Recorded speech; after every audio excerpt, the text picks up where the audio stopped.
didn't major in anything in college, to be honest. Like, political science was there, but I was majoring having fun, straight up. Like that, there's no way around it.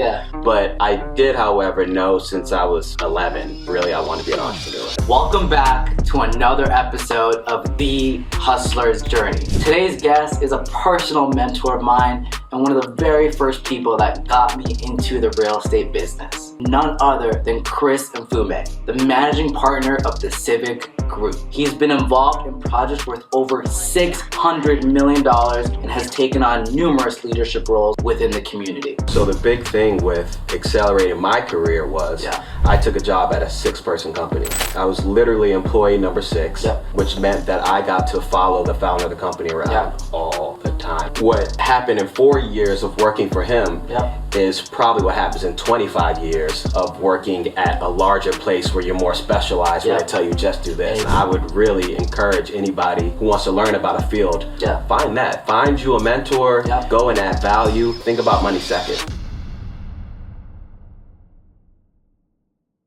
Christopher's journey is one of determination, innovation, and commitment to making a positive impact. Not only does he excel in the world of business, but he also dedicates numerous amount of time and expertise to various nonprofit organizations and community initiatives, including the UMB Career Scholars and so much more. Today, we're going to dive into Chris's entrepreneurial mindset, his endeavors, and his work in real estate development.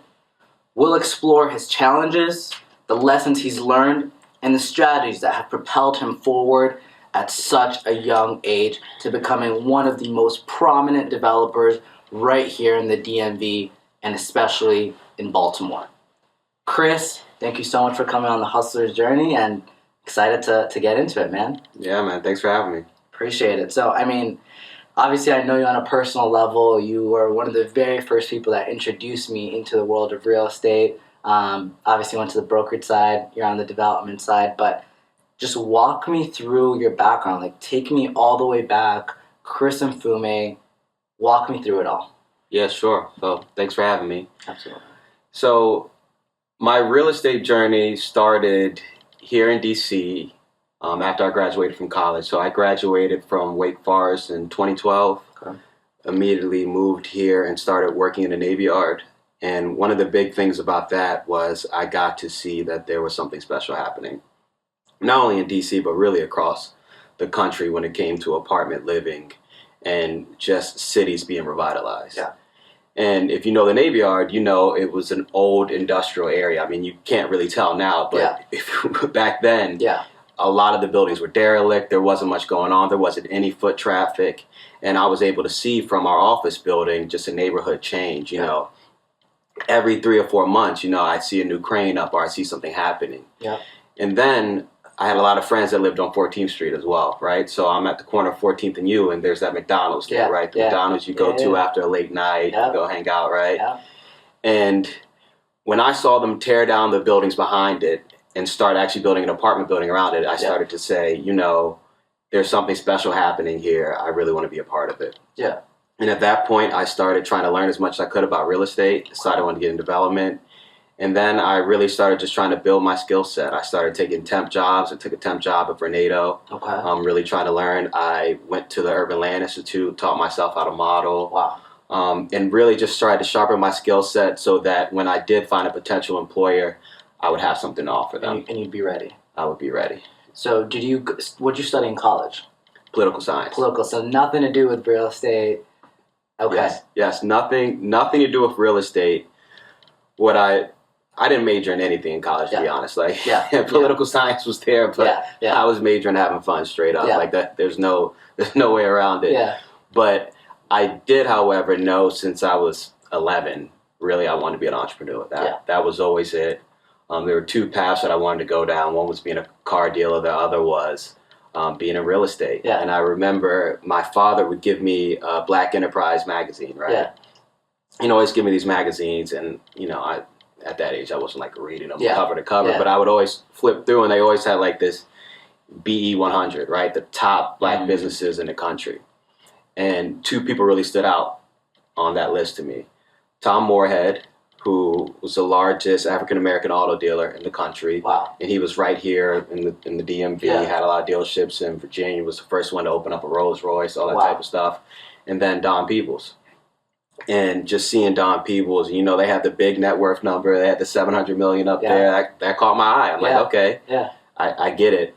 And so as far back as I can remember, I've always wanted to be an entrepreneur. And so real estate was the vehicle that I chose. It was on top of it. And I mean, just touching on that piece right there, seeing those two people on that magazine that kind of looked like you, tell me the importance of that, like having a role model to where you're like, oh wow, like that person did that. I think I can see myself there.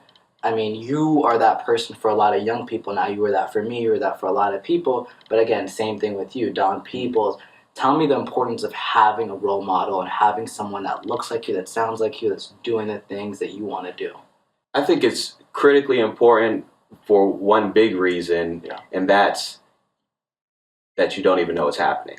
Like, I did not know. I would, like I said, I would take these magazines. It wasn't like I said back then, this is what I'm going to do. Like, it wasn't like that. It was more like osmosis over time. Like, the way I thought about the world was like, okay, you know what it was? I wanted a nice car. I remember that distinctly. I was like, I want a nice car. And I was like, what job give me a nice car? And I was like, if I really want a Ferrari, like, what job can I have? And there wasn't really a job. And I was like, okay, be an entrepreneur. We'll get you.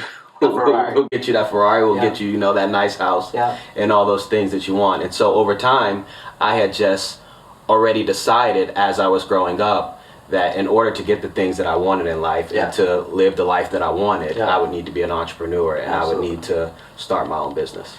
Absolutely. So walk me through what inspired you, you know, to pursue a career in real estate, but more importantly, what's motivating you to continue growing your business? You run one of the best development firms right here in Baltimore and Washington, D.C. area, the Civic Group. Tell me about, you know, what pushes you to just keep going? Because I just see you breaking new limits, new buildings, new projects every time I see you. What brings that drive for you? You know, I think one thing I really pride myself on is I like getting better. That's the main thing. I try to get 1% better every day. And so what may seem like, you know, a jump and a large jump in a quick amount of time, to me feels like it's taking too long, right? Like it feels like it's taking forever because it's just 1% better every day. And so what I'm going for, at least my goal is, and by the way, I think everybody should do whatever fits for them. Like, I'm not saying my way doing it is the right way, right? Like, I think whatever gives you fulfillment, and what gives me fulfillment is getting better and building something that's going to last, hopefully for next generations of my family. And so that's really what drives me. Talk to me about the importance of relationships in the industry that you're in. I mean, I feel like real estate's all about the amount of hands you can shake, the amount of relationships that you can build. Talk to me about the importance of relationships. I mean, it's critically important. I'll give you a great example. So a friend of ours who was on the podcast previously, Marcus, right? After a while, we were able to, there's really a core group of us, maybe 10 of us that met each other in 2016, that when we really started our real estate journey in earnest and have grown together. And what I've seen that started to happen when we first started, right, we're all analyst level, low level, right? We're not really calling any shots. But as we continue to grow, now people are getting in positions of power. And the reason why I mention that is because at this point, I now have people speaking up for me in rooms that I'm not in. And that's super important. In the same way that I do that for them, right? That's how the relationship works. So relationships are crucial because people will speak about you in rooms that you're not in. And it can either be good or bad. It can go the opposite way too. And so I've been very intentional throughout my career.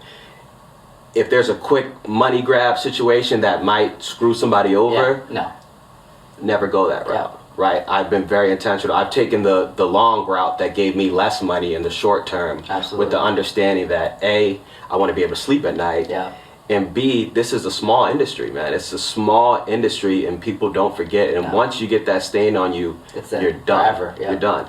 Not only that, my relationships in the DMV have now transferred. Sometimes I went to Atlanta, right? We've been spending a lot of time in Atlanta. It's a market that we really like. We want to expand there.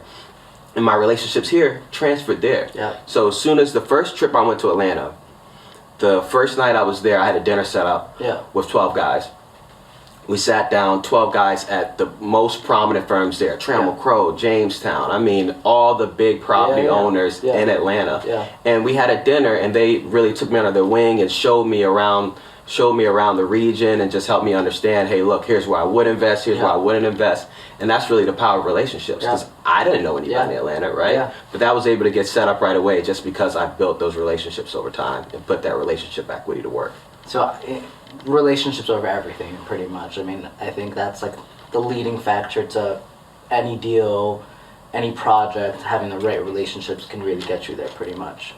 1,000%. Like, the skill set is necessary, obviously, but there's a lot of people with the skill set that don't make stuff happen, right? Yeah. And I think traditionally in your school years, you think it's all about getting the A on the test, right?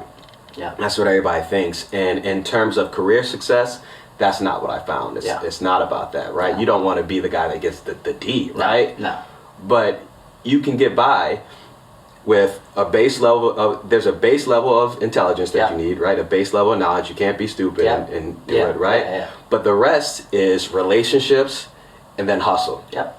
Hustle's the big one. Hustle and persistence, everything. Yeah. Everything in terms of career success. I completely agree. And that goes back to, we talk about this a lot, even with previous guests, with, a lot of people that come on Hustler's Journey, is what we're taught in school and what actually works in the real world don't really seem to align as much. And I mean, same thing with relationships or collaboration, for example. Obviously in school you're taught we can't work on a test together, you can't work on a quiz together, versus I feel like in the real world it's the complete opposite. If I don't know something, I'm calling Chris because he knows the answer, or I'm calling Goodwin because he knows. So there's a lot of pieces that just don't align that I feel like needs to change in the school system, like the education system in general. For sure, and I'm big on that. Education is one that I think we don't have to get too deep on it, but I just think that, the value proposition for college right now is tough, right? $200,000 or whatever you have to spend, and you have debt for basically the rest of your life. And so that's why I'm big on internet education, all that type of stuff, specialized learning. If you want to be a photography specialist like we have in here, like, you just take that photography class, right? And that photography class can get you a 6-figure job, right? 100%. Or you could be a 6-figure independent contractor straight off that without having to go in debt with school. So I think we're going to see a trend towards a lot more of that in the future. I completely agree. And like you said, it's the experience piece. I feel like when I first got into real estate and I reached out to you, like, here, reach out to XYZ and try and, intern for them and learn from them. And that in-person experience of actually doing it will teach you more than any book or any classroom ever will. For sure. So the big thing with accelerating my career was I took a job at a 6-person company. So I was literally employee number 6, which meant that I got to follow the founder of the company around all the time. And I told him from day one, I followed him around for 7 months, begged him for a job. That's how I got the job. I literally showed up to 16 different events that he was at. And by the time I showed up to the last one, he's like, "You're not going to leave me alone?" I said, "Yes." He said, "All right, come work for me." Went and worked for him, attached at the hip. I tried to soak up as much as I could and learn as much. And that, in turn, what happened in 4 years of working for him is probably what happens in 25 years of working at a larger place where you're more specialized, where they tell you just do this. And you're just doing that one specific task. Because there I got to do everything nobody else wanted to do. All the grunt work, all the stuff that really helps you learn. So it's the perfect situation, and I would really encourage anybody who wants to learn about a field, find that. Find you a mentor, go and add value. And by the way, think about money second.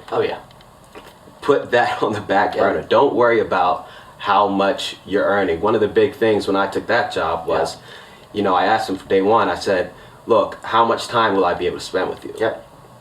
And he gave me an honest answer, and I took that and I said, okay, I put a dollar value to that. I was like, all right, my salary's X, but how much is spending time with this guy every Come on, day. Dad. You know, so my salary was right here, but spending time with him was right here. So all of a sudden it's like, okay, I'm a high paid individual. I may not be taking money home, but I'm a high paid individual, and that made all the difference. I completely agree, and I think you can learn more from a good mentor in 9 months than you can in 4, 5, 8, 10 years of regular education or schooling. But I want us to we touched on it a little bit, but tell me about the journey of starting the Civic Group, growing it to the company that it is today. I mean, I've seen you over the past 3 years just accelerate like crazy. Walk me through that. Yeah, so when I started the Civic Group, I actually was going to flip houses. That was my plan. I was going to flip houses until I made enough money to do an affordable housing transaction because they require less equity. Gotcha. As you know, in real estate, when we're talking about $50 million, $100 million deals, right? It's capital intensive to say the least, right? And if you don't have friends and family capital, which I didn't, you have to really figure out a way to raise that money. And so I was going to flip houses until I could do an affordable transaction, and relationships kicked in, just like we talked about. So I had a mentor that had known me since high school, and he said, hey, look, I know you're trying to do something different. Have you talked to my friend, this guy named Larry? Larry had a real estate private equity firm. So there were two guys who really took me under their wing. It was a guy named Larry Jennings and a guy named Dave Bramble. Between the two, they managed about $4 billion worth of capital. So these are two African-American investors that manage $4 billion worth of capital, which is extremely rare. And it's extremely rare that the two of them would know each other, be in the same region at the same time. I mean, there is a little bit of luck involved, right? And that they would even know me or find out about me. And so I met with them, and I went through what I would call a training day experience. I know you don't know Larry, but if you know Larry, like he's a serious guy. I went through a training day experience in which every Saturday I'd go and meet him at a random Starbucks. He's always at Starbucks. We call it his second office. And I would meet him at 7 a.m. every Saturday. I was living in D.C., and I would just drive to this random Starbucks, and we'd spend 6 hours together. And he'd quiz me. And then he'd give me a property, say, what would you do here? And I tell him what I do, I'd be completely wrong, right? But I think that I showed him enough that he said, okay, this is something I can work with. I can mold this guy into, being a bona fide investor. Absolutely. And that's really how I started. So I started with those two. Those are my first two investors. We took that turned into my first project, which was initially, we renovated 25 apartments. We went and added an addition to that for another 30 apartments, so 55. And then we're in the permitting stage or the design stage for another 120 or so. With just those two. But overall with the company, at this point, we're building 1,000 apartments all within the DMV, about 250 of which are already built, so the rest are in the pipeline. That's insane. And we continue to try to grow that every day. I love it. Tell me about your love. I mean, I don't think I've met anyone that has a love for Baltimore the way you do. Talk to me about that. Why Baltimore? Yeah, so the reason why I got started in the business is really twofold. So we talked about being in DC and seeing the Navy Yard change and seeing 14th Street change. So that was really the business sense. The part two of that is really the social aspect, right? And so the Civic Group, we live at the intersection of purpose and profits, right? That's our thing. And I like that. Purpose and profits, I like that. Intersection of purpose and profits. And so the social aspect of it was growing up in Baltimore, seeing some places that aren't in great shape. I mean, there's no other way around it. Sometimes I don't realize where I'm at, right? I look around, I'm like, how is this possible? And it honestly, it gets so bad that it'll make you emotional in some places. I mean, you've seen some of our projects. We've drove around, and we're doing a lot of work in neighborhoods that have not seen investment for years. And I can even tell you the things that I find out because I'm at these sites sometimes 6:30, 7 a.m. Right? Because we'll have engineering people doing stuff, and they need people out there, right? And the stuff that you see will just make you so sad. And so the biggest thing is that, one, there's a lot of work to do, and then two, forget about all the sad stuff. There's so many positive things that I really think we can build on. From what one of my mentors says, what Dave says is, when you're investing in real estate, as you know, you want the worst house on the nicest block. Yep. If you look at the East Coast, Baltimore is the worst house on the nicest block. Completely. This is the best commercial corridor in the U.S. From D.C. stretching to New York. There's so much money that's moving around. There's so much productivity, and that's why I believe in Baltimore. And so if you look at the people who have done really well in their career, and it's not all altruistic, right? The people who have done really well in their careers, they found a place when it was at ground zero. The people who found DC early and rode that wave up, they're doing nice. Like they're sitting pretty right now, right? And so it's not only altruistic, it's like, okay, I think that I can have success there as well. So, you know, Baltimore's been the backbone of our business.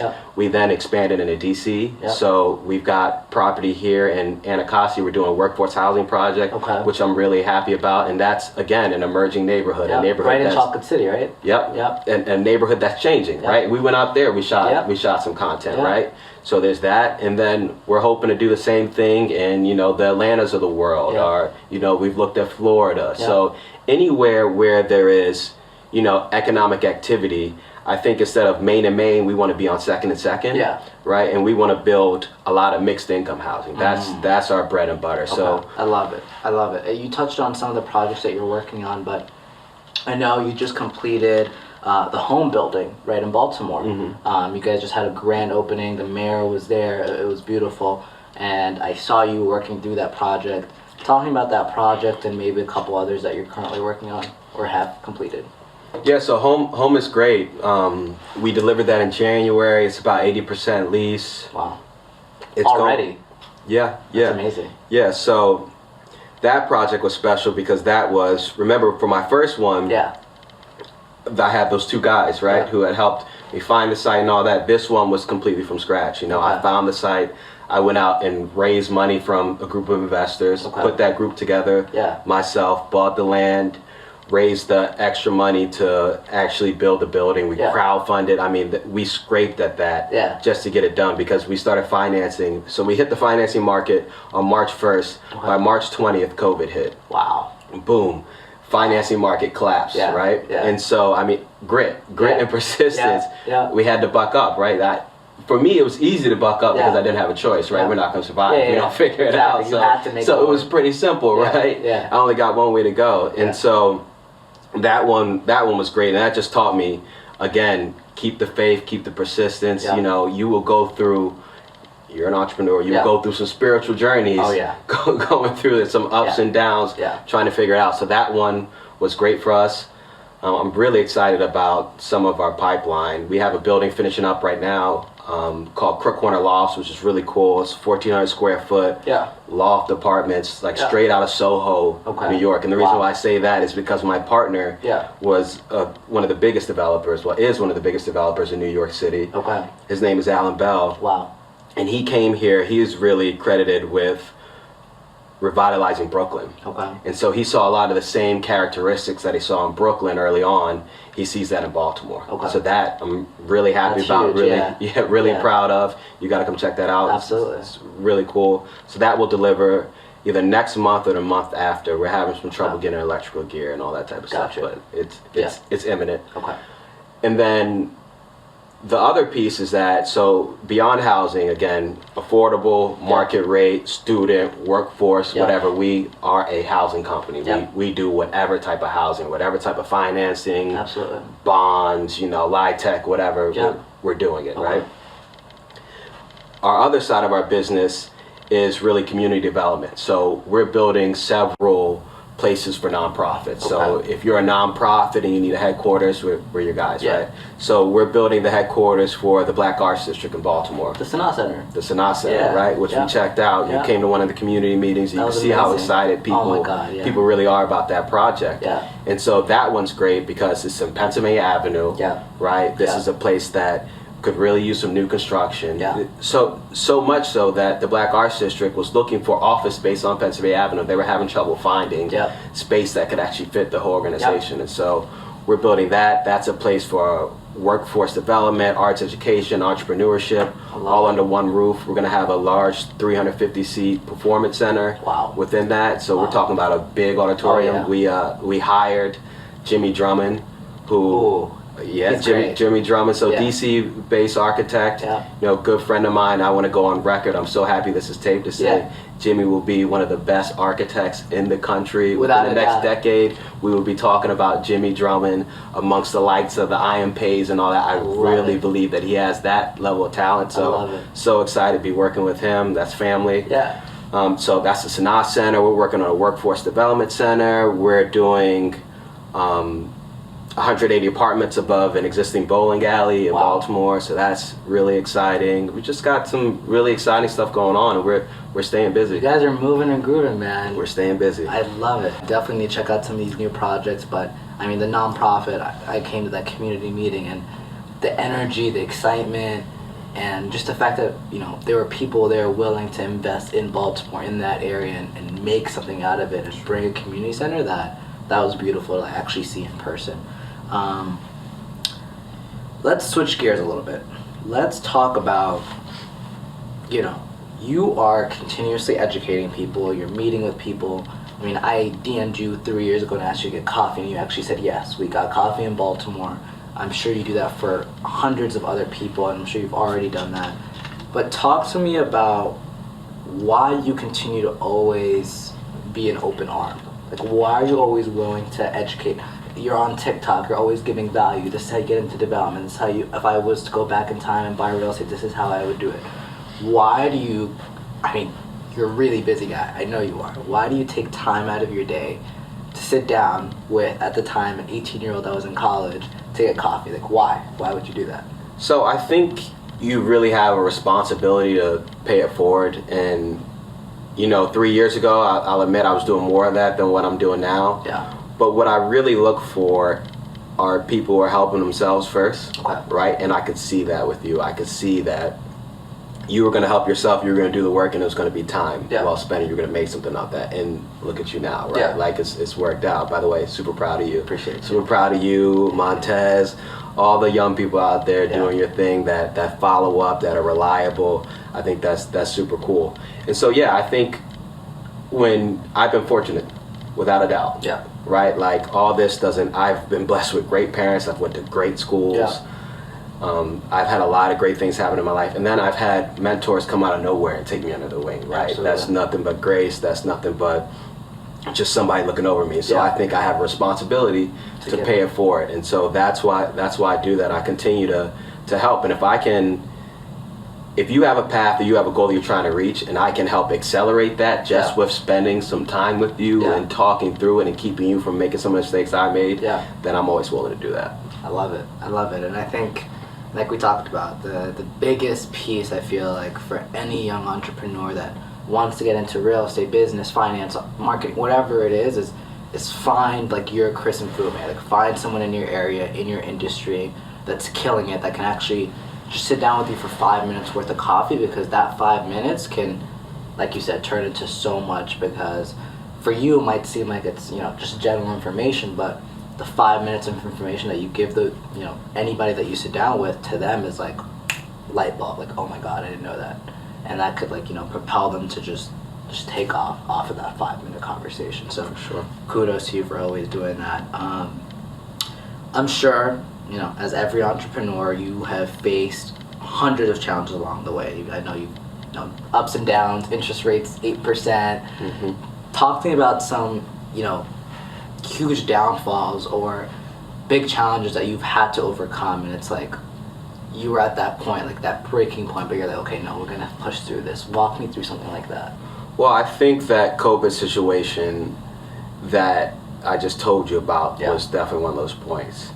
And what I found in my career is that in order to survive, I've had to get comfortable with being uncomfortable. I've had to get comfortable with walking a path or walking up the stairs without being able to see the next stair sometimes. Often, that's really the case. Yeah.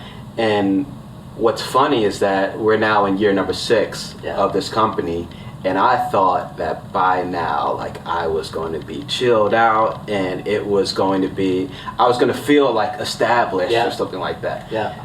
The truth is that it never happens. And I talked to any of the guys that you were seeing in the Business Journal or The Real Deal or whatever. I talked to all these guys. Yeah. And what I realized is that you never really feel like you made it because the further I get, the more my ambition grows. Absolutely. Right? So every time, it's a new milestone. And then beyond that, what makes it really challenging, at least in this business, is that the new milestone requires a lot more money. So every time I think I got a little bit of money in my pocket, it's like, nope, you want to take on a bigger project? All right, write this big check, right? Yeah. And so there's been a ton of adversity within this. There's been a ton of times when, like, you want to quit. I mean, there's been times. And my fiance she hates me. She does not want me talking about this. But there's been times like I've got eviction notices, right? Wow. Like, you better figure out like what you're gonna do. You better pay this rent type of situation, right? And I'm fortunate. My parents in the area, like I'm not gonna be out the street, right? Like Absolutely. I'm in a better situation. But that is a serious thing, right? Like you might not want to get evicted, right? Absolutely. And so there's been so many moments like that. Dealing with 8% rates. I mean, how do you prepare for that, right? I knew things were going to take a turn, but this is the quickest interest rates have risen in history, right? At least in the past 100 years or so, right? Like this is crazy, right? And so just being ready for that and just being battle tested and understanding that, hey, look, you need to keep the faith and you need to keep it moving. So 2 years ago, we actually started that community development piece, right? We started diversifying our business so that it's not just development on our own account, right? Where we have to start a market rate project, which has different financing than if you're doing a community development project, which you can go get grant funds and all that type of stuff. That stuff continues throughout recessions. Same thing with affordable housing. Affordable housing continues throughout regardless recessions. of what there's always a need. So just trying to be vigilant and learning through that. But there's no way to avoid the pain. That's also what I've learned. You can have everything straight. There's no, it's coming for you, right? Somehow, at some point. Hey, there's a paddle for everybody's ass. Like, it's coming for you no matter who you are. And so just staying persistent and keeping the faith is the biggest thing. Yeah. But as a developer, I mean, I feel like you do pretty much everything. I mean, sometimes I see you like, I'm meeting with engineers. I'm going out to pick out floor. Like, I feel like you are everything from, the finance CFO to the like you wear so many hats as a developer. Walk me through how that works. Like, how do you know so much about so many different roles, or how does it work as a developer? Yeah, so the development's really dope because you get to do a couple of things. One, I get to create, right? Like, I get to find a site and say, hey, look, this should really be a hotel, right? Like, this would be a great boutique hotel. This would be a great affordable housing development, right? So there's a creation piece. Two, you get a little bit of finance, right? Like I hop in the computer, I run an economic model, I think of a business plan for a site. I really enjoy that process as well. Three, community, right? That's a huge part of it. So I deal with everybody. And that's not just like the community we're building. And as you can see, we're big on community engagement. Absolutely. We do that in a real way. But also, there's a community of construction people too, right? The way I speak with a construction person is different than I speak to the lawyer or the banker or something. You have to be able to relate to all just these mold to each different people, right? And so that's one of the cool parts about development. So one day I'm speaking with a bank, the next I'm with my attorneys, the next I'm with the contractor, the next I'm with the neighborhood association, right? It's all these different things and putting it together. So that's why real estate development is really cool, because you get to do so many different things. And I feel like you get to just like learn so much about every single piece that when you do meet with the architect, okay, now that's not how it's supposed to be. Or I feel like you just have to know a little bit about everything that just Right. Well, what was your question? What was your question? It was more of like how do you get to wear so how do you wear so many hats? Right. So it's learning over time. So each project that we have, I will go and I'll sit down. If there's a engineer and something, say our MEP engineer that handles all the mechanical, electrical, and plumbing, so HVAC, where each pipe goes, how water gets to your toilet, all that type of stuff.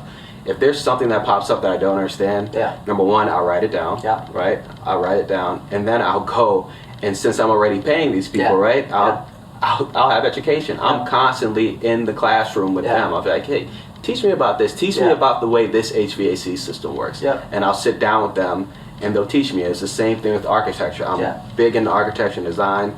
Love that stuff. So I'll sit down with the Jimmy of the world and be like, Jimmy, like, walk me through this. I don't understand this. Like, help me understand. Why do you do things this way? And that's really what it is. It's just a constant process of evolution and learning. I feel like you said, education is huge, but I feel like you said, self-education, learning from people that are actually doing it. That's the best way to do it. Get in the field, man. Get in the field.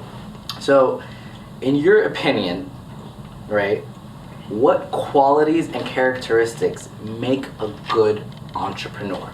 And how do you embody those qualities in your work?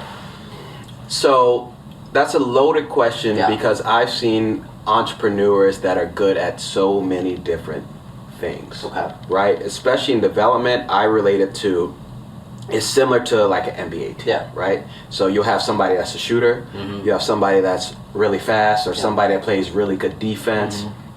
There's all these different skill sets. Somebody that rebounds, that everybody's got like a different skill set. So I know people who are really good at construction, people who are really good at finance, people who are really good at just making deals. Like there are some people who are just intermediaries between deals who just make more money than anybody doing that. And so you can find your skill set and what you're good at. There's a ton of different ways to be successful, but the one that is consistent across all skill sets is persistence and grit. Persistence and grit. Without a doubt. So Nipsey Hussle said, it's a marathon. He said the biggest thing is I don't want to pretend as if, I have the secret or I unlock some secret of this, I have some special talent. I just didn't quit.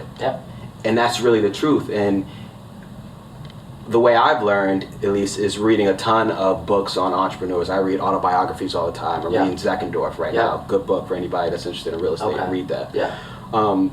But what it is across the board of Rockefeller. Just read Rockefeller's book, right? Just don't quit.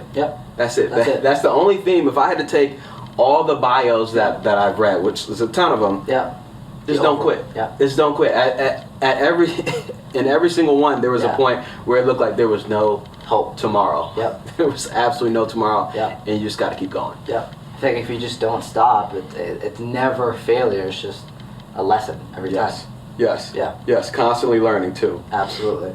So, I mean, if you had to give it advice, to aspiring entrepreneurs who are hesitant to make that jump, they're scared to start that business, start that podcast, start that coffee shop, whatever it is, what would you tell them? Always talk to somebody already doing it first. Again, it's a theme, right? You see that coming up. So many times I see people who want to be developers, for instance, who are just kind of winging it, who have an idea, like have the professional humility to know that there must be a reason why this is difficult, right? Or else everybody would do it, right? And so that's a big red flag for me sometimes when people come to me and I realize that you don't have any professional humility. And it's okay to believe that you're capable of doing something. I think that's important, right? But have the understanding that you should probably talk to somebody who's done it before so that they can tell you your blind spots and outline some of the, the typical pitfalls of doing it. So that's the number one thing. And if you can, to start out, like I didn't just go and try to build an apartment building on my own. I made sure that I had somebody who had built an apartment building before behind me, right? Who gave me the autonomy to do what I did. Like they weren't speaking up or anything like that, But if I got too crazy, I had somebody say, you might not want to do that, right? Because the reality is you don't know. How could you? Who's good at something? I mean, a baby doesn't just walk right away, right? Like it takes a while. It takes a lot of trial and error. So just have the respect the game, and understand that it's going to take a while to learn. Absolutely. So same question, but just diving a little bit more specific. If you met someone today that wants to get into the real estate world, because I feel like that's your bread and butter. That's what people know you for. What would you do? Would you still go back to development? Would you get into sales? Like, if you had to go back, someone's like, I want to get into real estate, Chris, kind of like similar to what I said to you, but I have no idea what I want to do.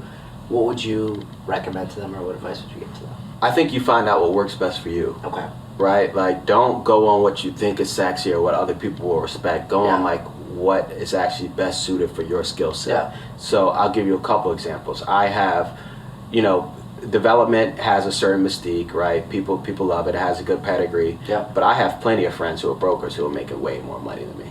Right? Like that's just the case. Like, and so really whatever fits you best. Or you can go work for a nonprofit that does affordable housing. If that's what you're really, if that's what you're really passionate about. If that's what's going to fulfill you, go and do that, Yeah. right? Like if money's not the thing that you're solving for, Yeah. then go do that. There's so many different areas. Property management. Yeah. There's a whole social services business based it. around housing Yeah. as well that you could be a part of. Yeah. So decide what fits best for you and your background, and then proceed and pursue that. I like that. And you touched on one book right before this, but tell me, I ask everyone this, top 3 books, brand new entrepreneur. I want to learn about business. I want to be an entrepreneur. If you had to give me 3 books that you want me to touch on, what would it be? Okay. Number 1, gotta be The People's Principles. Okay. Book changed my life. And I was sitting down with another developer in the area, a guy named Evans Charles, who does a lot of big time projects, redeveloping Hill East in DC, owns a bunch of hotels. Yeah. And it was so funny because we sat down and I see you see themes, like I said. Yeah. He said, I read The People's Principles early on, and that really, changed how I saw it. It changed what he thought that he was capable of in the same way it did it for me. Like, I did not know that you could buy or build a $10 million building. Yeah. I always thought that, okay, in order to build a $10 million building, I need $10 million to actually do it. Where the hell am I going to get $10 million from? Yeah. But then you find out, okay, 70% of it is debt. Okay. Yeah. And then you find out the other 30% of equity. Yeah. Well, you can come up with 10% of that. Yeah. And the other 90 you can get from an institution. Yeah. Or maybe not even 10. Sometimes, if you have enough value there in the land, you can come up with no money, and you could bring somebody in and develop something and just defer your fee. There's so many different ways to do it. And so that is a book where he speaks candidly about being an entrepreneur, and he walks you through deals and how he actually financed them. So that's number 1. Okay. Number 2 is King of Capital. Okay. King of Capital was another book that really changed my life. So King of Capital is about the Blackstone Group, the big private equity firm out in New York. Like that is a goal for us. Like we want to be big time private equity, top of the business world type deal. Steve Schwarzman. And you start to realize, once you understand private equity, you understand the world and commerce, because everything is basically owned by private equity in some way or another. These companies that you think are independent, be it, let's talk about like the candy bar companies, right? They're all really the same. Like they're owned by like the same person, or like cleaning products or whatever. Like they're all owned by like the same people. They may have different names to you, right? But the money is all flowing to the same person. And it's important to understand that, because that affects how you see the world and your understanding of things. So that's number 2. Number 3, and you talked about books for being an entrepreneur, and I know this is not a business book per se, but it's important for being an entrepreneur. Stillness is Key by Ryan Holiday. So that talks about stoicism, which is something that's big, because keeping your mental intact is everything. Everything. I can't say that enough. Because just making sure that your mental is running in tip-top key is necessary for how you move throughout the world, and how you even get to the point where you can make deals or interact with people in a productive way. So Stillness is Key, all of Ryan Holiday stuff. It's pretty solid. I love it. So those 3 books, definitely check them out. I'm going to check them out myself. The Don Peoples book, definitely my first one to check out. For sure. So you literally just touched on this, but have you ever found yourself being told, whether by family, friends, whatever it is, that, you're working too much, or why are you going this hard, or this is toxic, this is unhealthy? Like, walk me through, the grind and what it means to you versus what other people see. For sure. So what I've realized is that this journey can sometimes be lonely, because there will be points where nobody understands. For instance, when I wanted to start my business, the people who loved me the most, like my people, really directed me not to do it. They said it's not a good idea. I'm not sure. You sure you want to go on your own? In the same way that even when I chased that guy down for that job, like people were looking at me like I was crazy. They're like, you're like a little bit off. Like you should take like this job. Like you should do that. Like this job will be safer. Like it'll be stable. And that was a great lesson for me, because I realized that like not everybody's gonna be able to see it. Even people who want the best for you, and it's not because they're malicious or anything like that. They're just afraid for you. That's just what they are. Right. And it's the same thing with the working. People ask me, they're like, well, what are your hobbies? And I have interests, I like photography, architecture, music, all these different things. But like my real hobby, somebody asked me that at dinner, Yeah. not too long ago, and I was Yeah. kind of stumped, and I felt bad after. I was like, damn, like, what are my hobbies, Yeah. you know? And I had to think about it. It's like, my hobby's getting better, Yeah. right? Like, my hobby is working on myself, Yeah. self-improvement, and learning this and getting better. And to be honest with you, anytime I haven't focused on that and I've tried to step outside of that, Yeah. I've realized that this requires that. Absolutely. It ain't really a choice. If you want to do this and you want to play at this level, You have to. You have to. I got to be 100% dedicated. I got to be 100% focused. I got to be all in, or else I will not get the results that I need. And so that is life, and it's a life that I like. It's a life that I'm comfortable with. Yeah. It's a life that works for me, right? And if you don't want to do that, this life. yeah, I chose this. Yeah. And if it's something that doesn't work for you in the same way, that's cool too. I don't Yeah. judge you for it. You Yeah. know, do your thing. Yeah. But this is what works for me. I love it. I candid, real life right here. Where do you see Chris in 5 years from today? In 5 years, hopefully, we will have spread throughout the East Coast. Okay. So I want to do at least 2 more markets. I talked about Florida. I talked Yeah. about Atlanta. Yeah. Definitely want to do that. I want to grow our business in DC big time. So Okay. we went and opened up an office here. We're serious about it, right? Yeah. So there's that. I hope that our impact is felt throughout the country. Yep. You know, I want to be a national model, not only for real estate, but for entrepreneurship. Yep. And, just get that word out there, because I think it's so important, especially since you're getting such a raw deal from school, like we talked about. Yep. Entrepreneurship is getting so much more important. So I hope that I can Absolutely. inspire other people, to do this, and that I continue to just be a leader in that space. And so I'm going for it, man. Like that's the 5 year, but we're Yeah. we're in it for the big outcome. We're not in it for the small Yeah. results. We're in it to, Yeah.